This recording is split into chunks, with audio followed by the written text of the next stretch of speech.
igniting learning experiences digitally and collaboratively. During the middle of Term 2, I began learning with and about a group of Year 2 students who have enjoyed a solid education among timetabled reading, spelling, handwriting, homework and maths. Their parents appreciated their education so far because it was familiar to them, and students felt safe because their grown-ups trusted in the process. Fast forward a few weeks, and in contrast, students are now permitted to use matches, screwdrivers, devices, gun staplers, glitter, and the bathroom anytime they wish. If they want a lead role in their Minecraft Puppet Pal, they can learn how. Hi, my name is George Beard, and this is my friend Harold Hutchins. We just make comics to try and make each other laugh.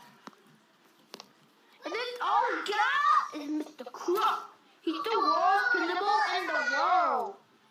And yes, Darren, you can have Captain Underpants. Initially, the learners enjoyed the freedom of exploring their learning space. Do know about unicorns because this is the time I know about unicorns, and I dream about unicorns in the night. They have been introduced to Telegami, and they are also familiar with Storybird, Puppet Pals, and Padlet. However, they choose instead to ask Siri for her phone number, watch YouTube clips, and battle in their favourite games. Learners see the devices as an environment to enjoy rather than a tool for learning. I like the way they think. It suggests they might know something about our future that we don't. So in our learning space, we are experiencing a considerable amount of chaos amongst all the stakeholders. There is confusion and disagreement around how far we take this freedom to learn. Is this meaningless consumption?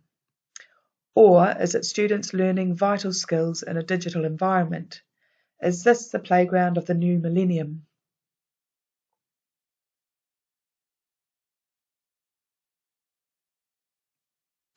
At the moment, all the stakeholders are officially in the pit. We are at a fragile stage in the transition between what we know and what we don't. Some are excited by it, and some are filled with dread.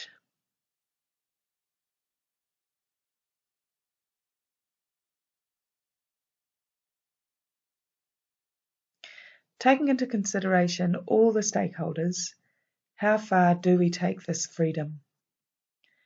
Can I provoke knowledge construction in a child's learning choice that he or she designs, rather than what I prescribe? If so, this would give real ownership of the learning to the young learners, while I walk alongside them and other stakeholders. Will this tap into the knowledge that is important to these learners for their life-wide learning? If it is successful, the children will be truly discovering their curriculum. This should create a more inclusive, collaborative learning environment, a level playing field. How can we all co-create steps for our learning that builds its own momentum and builds worthwhile knowledge? If we are to believe Plato, truth is inherently innate. How much can we trust the wisdom of the young learner to drive their learning in the right direction?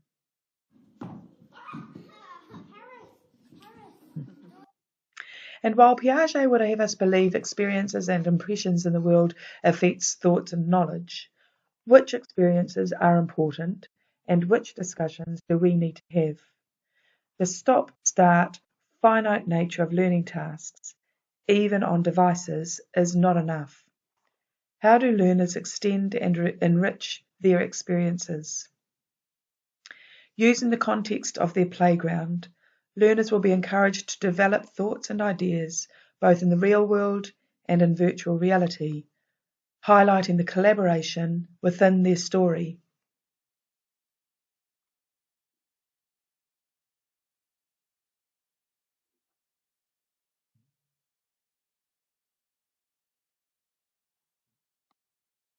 Piaget tells us learners create their own learning experiences. We will identify and articulate the learning amongst the students' learning choices. Out of these experiences, collaboration and other 21st century skills will be adduced.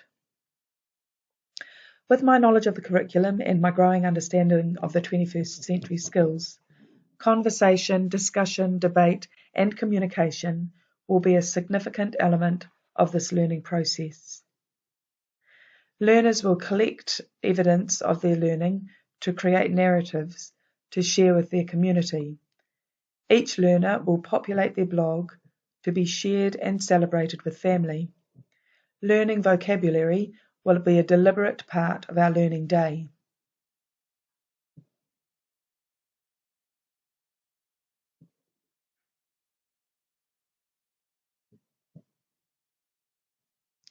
Parents will be given an opportunity to think critically in terms of what learning is for their modern child, and will be encouraged to give feedback on the learning, moving us towards a shared understanding of the purpose of a school learning day. This will help parents and caregivers to understand that we are promoting that sense of needing to in the students. That same sense of needing to that the parents promoted when those same students were learning to walk and talk. Now, the alternative approach of motivation and manipulation, tumbleboards, tasks, and timetables with a do this or else, you'll stay until you're finished attitude, no longer works for a child of the 21st century. As Tony Wagner puts it, worksheets, doing it to get along, not with their heart and soul. I don't think we teach more and more challenging children these days. Rather, more and more children challenge the way we teach.